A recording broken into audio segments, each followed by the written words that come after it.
Magandang tanghali po sa lahat, Luzon, Visayas, Mindanao, kung saan kayong dako ng mundo po tayo nagbabalik dito ulit sa ating munting channel, Samuel Soriano TV29, para mag-discuss ulit ng another coins. At ito po ay ating hilig pangulikta ng barya.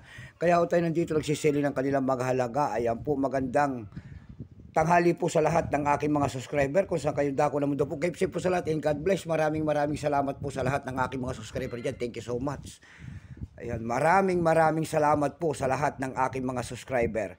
Yun naman po hindi pa po nakapag-subscribe at gusto nyo ang ganito mga topic po about coins. Ayan, siniseling natin ang kanilang mga halaga para malaman natin ang kanilang mga presyo kung gaano nakataas.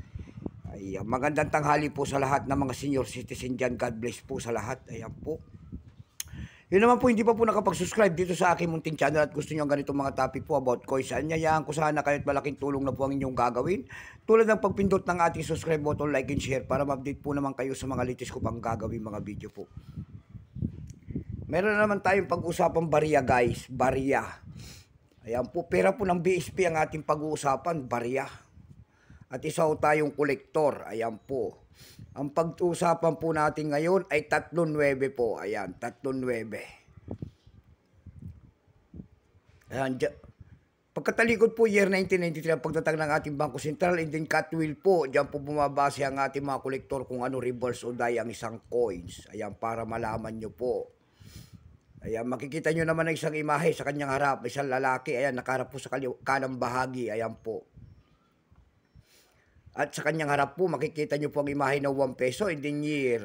In year 1993, din kanyang pangalan po. Siya po ang ating doktor. Jose Rizal po, ang dakila nating bayani, and then meat mark. Ayan po.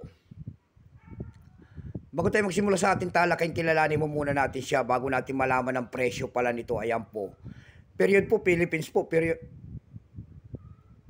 po, Republic 1946 up to date po. Issue po, Philippines po. Type, Standard Circulation Coins. Years 1995 hanggang 2003. 1995 hanggang 2003 at ito ay hindi na mamagnet. Magmula year 1993 naman, mula year 2003, ayan, sorry. Magmula 2003 naman hanggang 2017 ay magnetic. Ayan, kaya hiniwalay nila magkabilang panig at magkaibang komposisyon po ang kanilang mga ginamit. Pero totally ang years ito mula 1995 hanggang 2017. Value nito, peso po.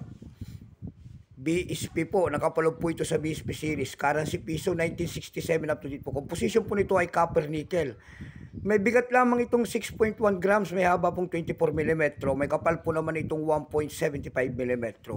Hugis po niyan ay bilog, orientation niyan ay medal alignment. Number N-1681.